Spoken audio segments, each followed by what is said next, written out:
I remember how proud I felt walking into the small office I helped build from nothing. We actually made it, I told Ethan the day we signed our first big client. He laughed and said, "Man, we're just getting started." I believed him. I trusted him like a brother. I thought he trusted me too. Back then, I still believed loyalty meant something. Lily used to say I worked too much, but she always smiled when she said it. "You're building our future," she'd whisper while hugging me from behind. For 3 years, I thought she was the one person who truly saw me. I had no idea how wrong I was until that night. It was late when I drove back to the office. I planned to grab a prototype I forgot on my desk. I didn't expect to see anyone there, but I noticed the light under Ethan's door. I sighed. This guy never rests. I pushed the door open without knocking. "Ethan, did you?" The words died in my throat. Lily was leaning over his desk. Ethan's hands were on her waist. Their lips were pressed together like they had done it before. For a second I thought I was dreaming. My brain refused to accept what my eyes were seeing. Lily jerked back first. Wait, it's not what you think," she shouted. Ethan stood up fast. "Man, I can explain." I felt something inside me snap. My voice came out flat. "Explain what?" "That my girlfriend is kissing my business partner?" Lily rushed toward me. "It just happened. I swear it was a mistake. I wasn't thinking." "Yeah," I said quietly, "I can see that." Ethan tried to talk again, but I lifted my hand. "Don't. Just don't." He froze. Lily grabbed my arm. "Please listen. I didn't mean it. I love you." I pulled my arm away. "Don't say that." She looked terrified. Ethan looked guilty. I didn't feel anything. No rage, no tears. Just numbness and a sharp cold feeling rising in my chest. "I'm leaving," I said. "Wait, please," Lily cried. "Can we talk in private?" "There's nothing to talk about." I walked out. Ethan called my name, but I kept moving. Every step felt heavy.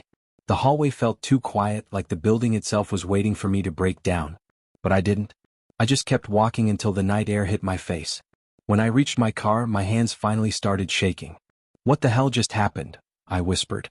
I wanted to scream, but no sound came out. I sat there for a long time, staring at the steering wheel, trying to understand how my life had changed in 10 seconds. I drove to Lily's apartment. I unlocked the door with the key she had given me and grabbed a suitcase. I started packing her things, clothes, makeup, books, everything I could find. The whole time, her words repeated in my head, "I love you," made me feel sick. My phone vibrated nonstop. Texts, calls, all from Lily and Ethan. I didn't answer a single one. When I finished packing, I dragged the suitcase outside her door and left it there. I didn't knock. I didn't message her. I just walked away. On the drive home, I kept replaying the moment I opened that office door. The shock. The silence. The way their faces changed when they saw me. It felt like someone had shoved a knife into my chest and twisted it. Back at my apartment, I finally let out a shaky breath. "So that's how it ends," I muttered. My home felt colder than usual. Maybe it was just me. I sat on the couch and stared at the ceiling. I thought I would cry. I didn't. Instead, I felt an anger forming slowly, like a small flame growing hotter. "I trusted you," I whispered to no one. "Both of you." My phone buzzed again. I turned it face down. For the first time in years, I felt completely alone. But beneath the pain, something else started to grow, a hard, steady resolve. I wasn't going to beg. I wasn't going to chase either of them. Whatever they wanted, whatever excuses they had, none of it mattered anymore. "I'm done," I said quietly. I leaned back and closed my eyes, but sleep wouldn't come. My mind kept circling the same questions. How long had it been going on? Did they laugh behind my back? Did she ever actually love me, or was I just convenient? Around midnight, there was a loud knock on my door. I didn't need to guess who it was. Lily's voice shook through the wood. "Please let me in. Please just talk to me." I stayed silent. She kept knocking. I made a mistake. It didn't mean anything. A bitter laugh escaped me. Mistake. People use that word when they're afraid of consequences, not when they're sorry. "Go home, Lily," I said through the door. "No. Please, just 5 minutes." There's nothing left to say. I heard her breathing break. Then soft crying. For a second my chest tightened. But then I remembered the way Ethan's hands held her like she already belonged to him. Her voice came out small. "Please don't leave me." "You already left me," I answered. Silence followed. Then footsteps fading down the hall. I exhaled hard and ran a hand through my hair. My whole world had flipped, and I didn't even get the chance to fight for it. But maybe that was the point. Maybe it wasn't worth fighting for. As I sat there in the dark, something inside me settled. A quiet decision. A promise to myself. I repeated those words until they felt real inside chest. I ignored Lily's calls for 2 days, but on the third morning she showed up outside my building. "Please talk to me," she said, grabbing my sleeve as I tried to walk past. "What do you want me to say?" I asked. "That it was a mistake," she cried. "That you don't hate me." "I don't hate you," I said. "I just don't trust you." She wiped her eyes. "Can we sit somewhere? Please?" Against my better judgment, I nodded. We walked to a small cafe around the corner. The moment we sat down, she started talking fast. "I was stressed. I felt lonely. You were working so much. Ethan listened to me. I don't even know why I kissed him." I stared at her. "Stress made you kiss my business partner?" "I wasn't thinking," she whispered. "That's your excuse?" She looked down. "I made a stupid mistake. Don't throw 3 years away over one moment." "You threw it away," I said quietly. She reached for my hand. "I love you." I pulled my hand back. "Stop saying that. You're being heartless," she said, her voice rising. "You're not even trying to fix this." "Because it's broken," I answered. "I'm done." Her chair scraped loudly as she stood. "So that's it? You're just giving up on us." "You gave up first." She shook her head, tears spilling. "You'll regret this." Then she rushed out of the cafe, leaving everyone staring at me. When I got to the office, Ethan was waiting near my door. "Man, please, just give me 5 minutes." "No," I said, unlocking my office. "Please," he insisted. "It wasn't planned." She came to me. "I didn't mean." I shut the door in his face. "We're done here." He stood on the other side, silent for once. The rest of the day passed in a blur.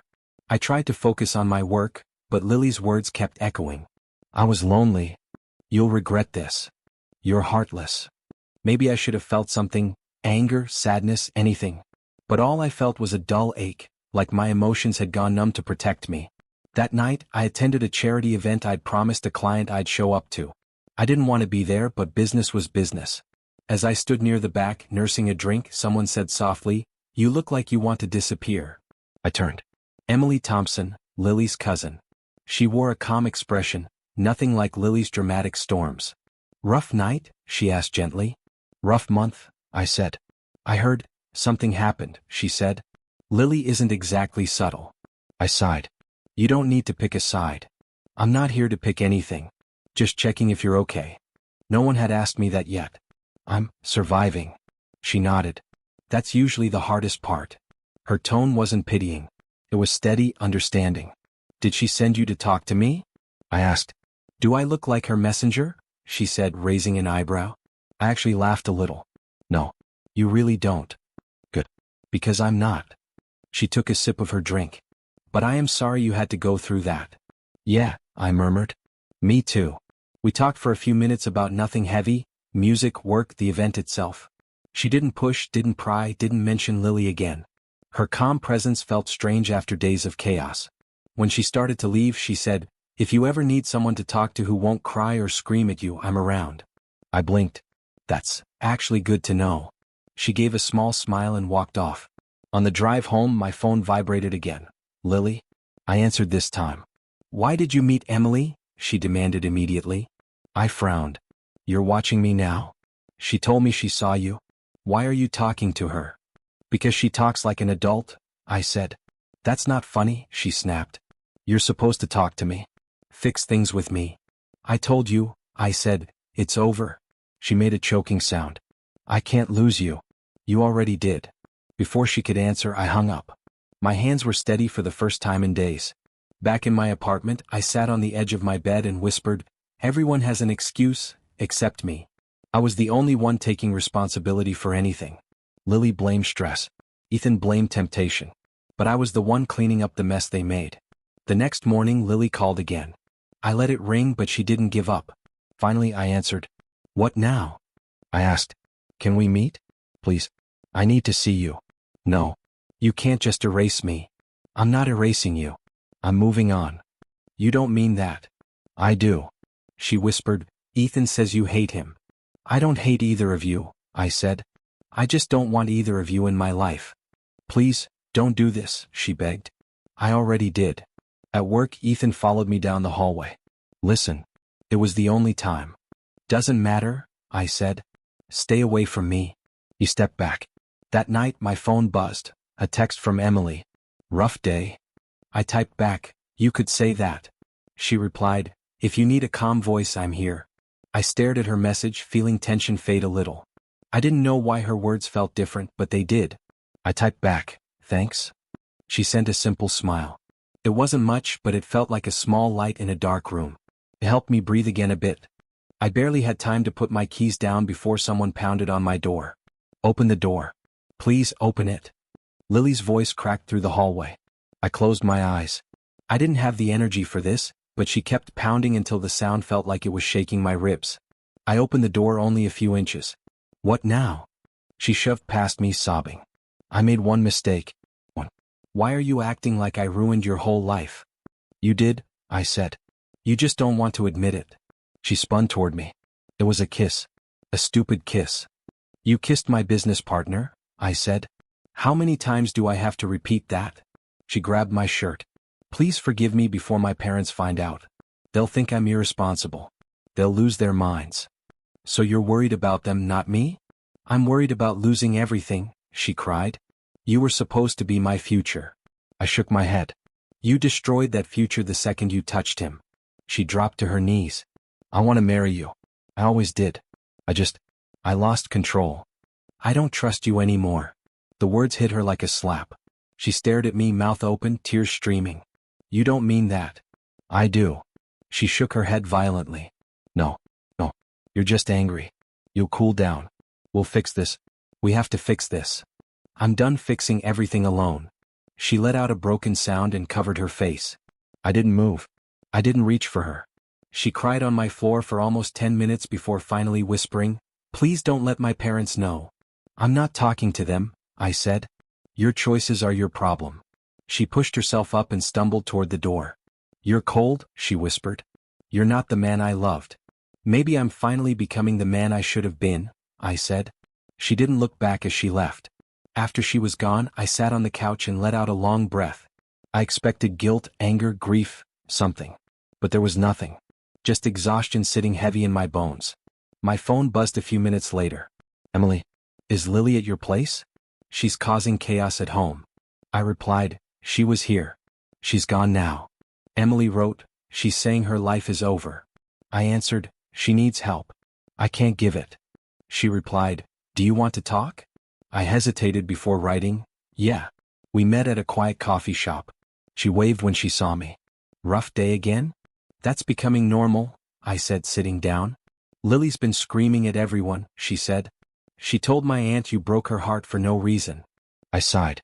Of course. Emily studied my face. You look tired. I am. She leaned forward slightly. Do you want to tell me what happened? I told her everything, the banging on my door, the crying, the begging, the talk about marriage. Emily listened without interrupting, without reacting dramatically. She just nodded slowly. When I finished, she said, you did the right thing. Feels wrong, I muttered. Because you're used to carrying everyone's emotions, she said. You're not used to letting someone face their consequences. I stared at her. You say that like you've lived it.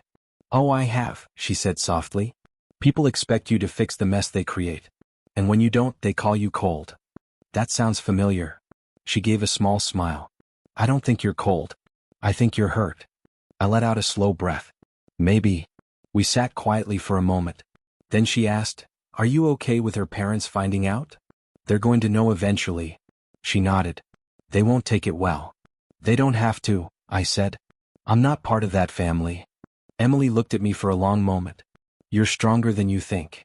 I laughed once. I don't feel strong. Strength doesn't always feel like strength, she said. Sometimes it feels like letting someone cry on your floor without rescuing them. Her words hit deeper than I expected. My phone buzzed again, another message from Ethan. Can we talk? I put the phone face down. Emily raised an eyebrow. Problems at work too? You could say that, I said. Rumors are spreading. Investors don't trust him now. Karma moves fast sometimes, she said softly. Yeah, I whispered. I guess it does. We talked for another half hour, mostly about small things. Her job, my projects, the bakery across the street she swore had the best pastries in town. Felt strange, calm, easy. Lily had always turned every conversation into a storm. Emily felt like stepping into clean air after being underwater too long. When we stood to leave, she touched my arm lightly. If she shows up again, call me. I'll make sure she goes home. You don't have to do that, I said. I know, she replied. But I will. Outside, the evening air felt colder but lighter. I watched her walk to her car, then headed to mine. When I got back to my apartment, the hallway felt strangely quiet. I half expected Lily to be waiting again, but she wasn't. The absence felt like a relief I didn't want to admit. I tossed my keys onto the table and sank onto the couch. My phone buzzed one more time, another message from Ethan. Please, man. 5 minutes. I'm losing everything. I stared at the screen and whispered, you made your choice. I didn't reply. I leaned back and closed my eyes. Emily's words kept replaying in my mind. Maybe strength wasn't loud. Maybe it was this, choosing silence instead of saving people who never cared how much damage they left behind. Maybe things were finally settling the way they were meant to. It felt strangely calm inside my chest. I got the message from Lily's parents early in the morning. We'd like you to join us for dinner tonight, her mother wrote. We need to clear the air. I stared at the screen and muttered, of course they would. Still, I agreed. Maybe facing them would put an end to everything. When I arrived at the Thompson house, her father opened the door. Glad you came, he said quickly. We can sort this out. There's nothing to sort, I replied. He gave me a tight smile. Let's just talk. Inside, the dining room looked staged, like they wanted everything to feel normal. Lily sat at the table with her hands folded neatly, her eyes soft and innocent. Hi, she whispered. Hello, I said, keeping my distance. Her mother placed food on the table. Let's eat first. We sat down and the silence was thick. Finally, her father cleared his throat. Lily told us what happened. We think this can be fixed. No, I said simply. Lily leaned forward. Please don't be like that. I know I hurt you, but we can move past it. We can't. She forced a trembling smile. I'll do anything. I swear. Whatever you need, I'll prove myself. I don't want proof, I said. I want honesty. And I didn't get that from you. Her mother jumped in. Young people make mistakes. But you two have history. That history ended, I said. Lily's voice softened. I want to marry you. I blinked. What? She reached toward me. I mean it. Marry me. Let's start over. I'll change everything about myself if I have to. Her father nodded. It's the right move. People talk. Families talk. You two need to fix this before it gets worse. I sat back. So this is about reputation. It's about stability, her mother insisted. Lily grabbed my arm. Please. I'm begging you. I can't lose you. You already did, I said. Her face twisted. You owe me another chance. Her parents gasped. I stared at her. I owe you nothing. She slammed her hand on the table. You're choosing pride over love. I'm choosing self-respect, I said. Something I should have chosen earlier. Her father stood. Enough. Sit down, Lily. She shook her head. No. He's throwing me away like trash. That's not what I'm doing, I said. I'm letting go of something broken. She pointed at me, voice cracking. You're destroying this family. Her mother whispered, Lily, stop. I won't stop, she screamed. He's mine. He's supposed to be mine. I rose from the chair. I'm leaving. Her father blocked the doorway. Wait. Don't walk out angry. I'm not angry, I said. I'm done. He stepped aside slowly. Lily sobbed behind me. Please don't go. Please. I walked out. The cold air hit my face like relief. I took a few steps toward my car when someone called, Hey. I turned. Emily stood near the walkway, arms crossed against the wind. I'm guessing that didn't go well, she said. You could say that. She sighed. I'm sorry. My family is intense. They think marriage fixes cheating, I said. She shook her head. No. They think image fixes everything. That's even worse. Emily walked beside me as I headed toward the street. Are you okay? Surprisingly, yeah, I said. Saying no felt peaceful. You made the right choice, she said. Lily isn't ready to take responsibility. She wants a clean slate without doing any cleaning. That's exactly how it felt. We walked in silence for a moment. Then she asked, Did she really propose? Right in front of the mashed potatoes, I said. She laughed softly. That sounds about right. I found myself smiling. I didn't expect that. You smiling or the proposal? She teased. Both. She nudged my arm gently. Good. You needed a break from all the crying and door pounding. And screaming, I added. Oh, she screamed today too? Nearly shook the table. Emily winced. I'm sorry you had to deal with that. It's fine, I said. I think she needed to hear the truth. Emily stopped walking and looked at me. So did you. I raised an eyebrow. What truth? That you deserve better than someone who wants to own you instead of love you. Her words caught me off guard. You really don't hold back. No point in pretending, she said. You've had enough lies. We continued walking toward the corner. Do you want company for a bit? She asked. Honestly? Yeah, I said. Good. I didn't want to go home yet anyway. We found a bench near the small park down the street. The night was quiet, softer than the chaos inside the house. Emily glanced at me. You handled yourself well. I felt calm, I said. Which is strange. It's not strange, she said. It's clarity. I let out a slow breath. Feels like the first one I've had in a long time. She nodded. You're healing. Maybe. No maybe, she said. You're choosing yourself now. That's what healing looks like. I stared at the sky. It feels safe around you. She smiled gently. Good. You deserve to feel safe. We talked for another hour, about nothing heavy, nothing painful. For the first time since the betrayal, I didn't feel the weight of it pressing on my chest. When she finally stood to leave, she said, If you need me, just text. I will. As she walked away, I realized something. I didn't feel lost anymore. And it wasn't because of Lily's begging or her parents' pressure. It was because, for the first time, I wasn't alone in the dark. As I sat on the bench after she left, the night steady.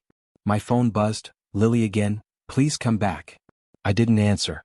Her mother texted next. I put my phone away.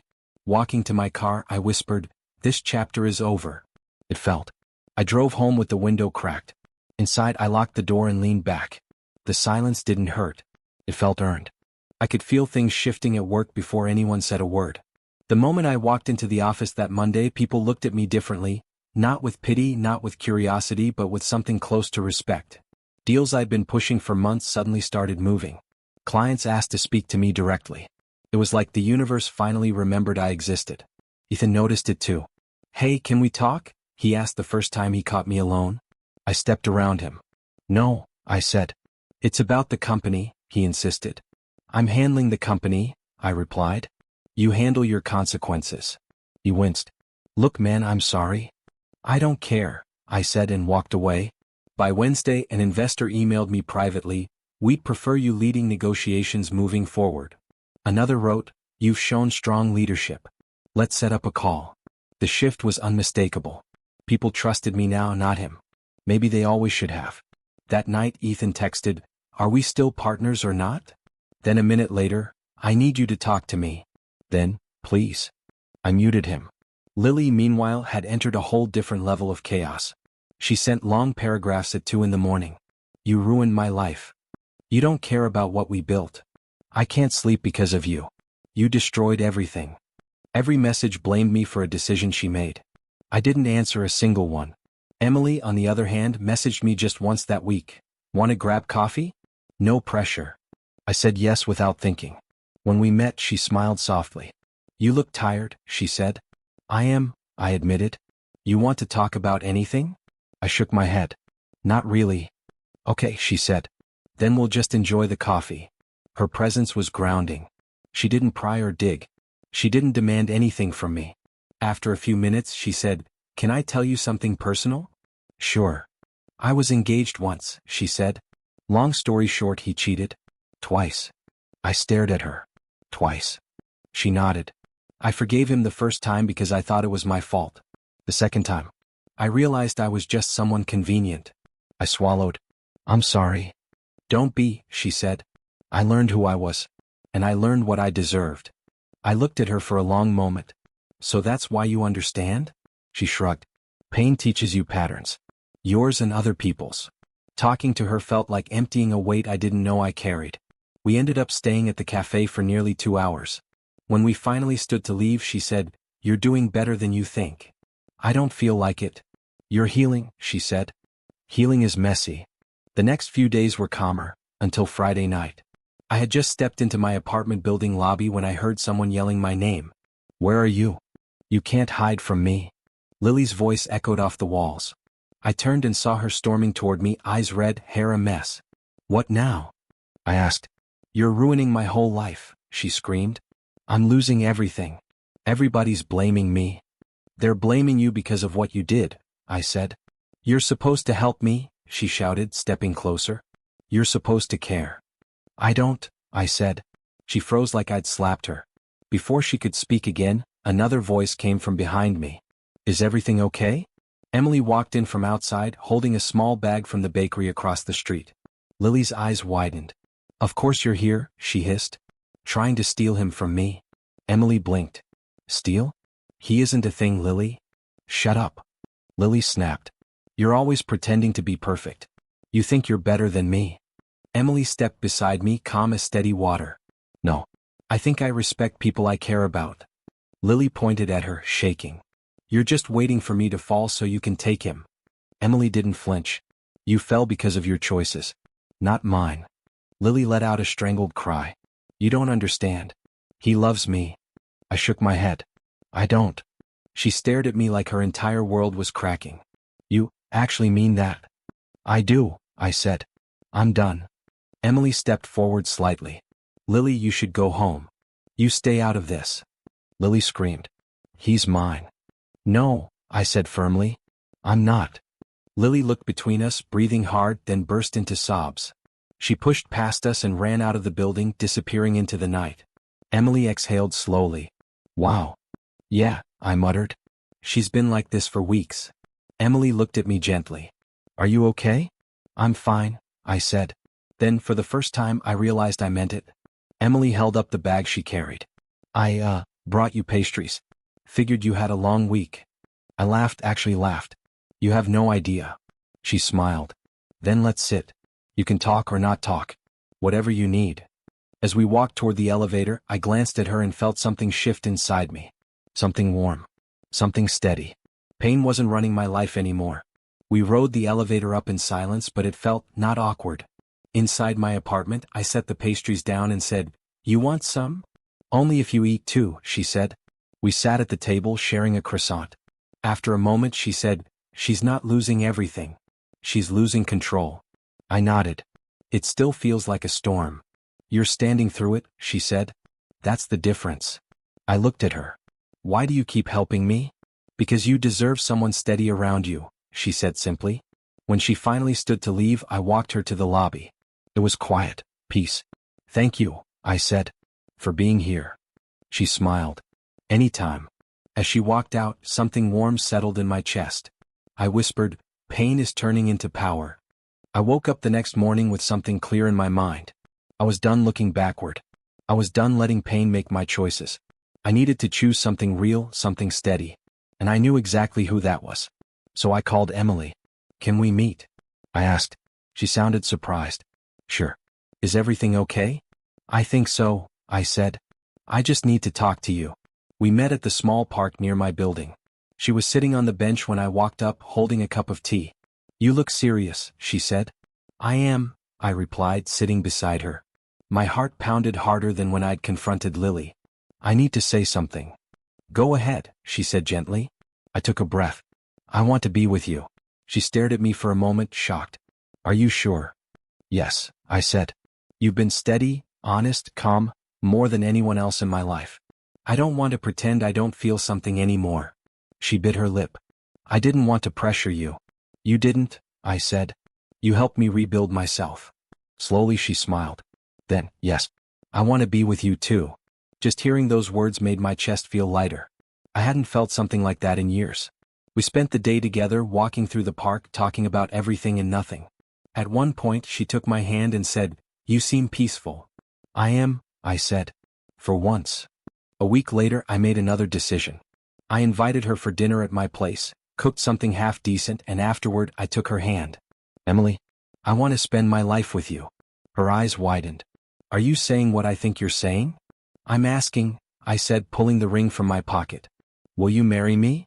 She covered her mouth, tears building. Yes, she whispered. Yes. I'd never felt joy hit me that fast. I pulled her into my arms and she whispered, "You're sure this isn't about Lily?" "This is about you," I said. "Only you." Her wealthy family welcomed me without hesitation. Her father shook my hand firmly. "She spoke highly of you. We're glad she found someone who treats her well." Her mother hugged me.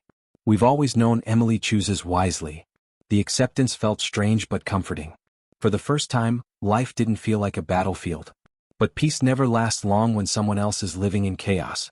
2 days after our engagement announcement, Lily showed up outside my building again. This time she wasn't screaming, she was breaking. She ran up to me, eyes swollen. "Why?" she whispered. "Why her?" I stood still. "Lily?" "No," she said. "Answer me. Why did you choose her over me?" "I loved you." I looked her in the eyes. "Because she chose herself," I said. "While you tried to own me." The words hit her like a blow. She shook her head slowly. "I didn't mean to." "You never chose growth," I said. "You chose control. You chose excuses. Emily chose honesty." She let out a quiet sob. "I could have been better." "You should have been better when it mattered," I said. She looked down at her hands. "I lost everything." "You lost what you didn't value," I said. For the first time she didn't argue. She just nodded, stepped back and whispered, "I'm sorry." Then she walked away and I knew it was truly over. Around the same time Ethan's business collapsed. Investors pulled out one after another. Rumors spread, partnerships dissolved, and within months he filed for bankruptcy. He sent me one last text. "I'm sorry. I was stupid." I stared at it, then deleted it. His chapter in my life was closed. And then came the day I chose my future for real, our wedding day. As I stood at the altar, my hands steady, my heart calm, I watched Emily walk toward me. She looked beautiful not because of the dress but because she looked free, strong, and certain. When she reached me she whispered, "Ready?" "I've never been more ready." The ceremony felt warm, quiet, full of meaning. When we exchanged vows she said, "Thank you for choosing peace." I answered, "Thank you for helping me find it." When we walked out as husband and wife, sunlight hit us through the doorway. I paused, breathing in the moment. I felt no hatred, no anger, no pain, only freedom. After the ceremony, we stepped outside where friends and family gathered. Emily squeezed my hand and whispered, "Does it feel real yet?" "More real than anything," I said. We walked to a quiet corner near the garden. Emily rested her head on my shoulder. "Do you ever think about how different things could have been?" "No," I said. "If things were different, I wouldn't be here with you." "You don't regret anything?" she asked. "I regret staying in pain too long," I said. "But not where I ended up." She smiled. "Good. I want us to keep choosing each other." "We will," I said. As we walked back toward the reception, she intertwined her fingers with mine. "Thank you for letting me be part of your healing." "You helped me rebuild," I said. During the reception, a few guests came up to me and said they could see how happy I was. One of Emily's uncles clapped my back and said, "You finally look like a man who's where he belongs." For once, smiling felt easy, natural, like breathing. Truly so. And as I held her hand, I knew this wasn't just another chapter. It was the beginning of the life I was meant to have.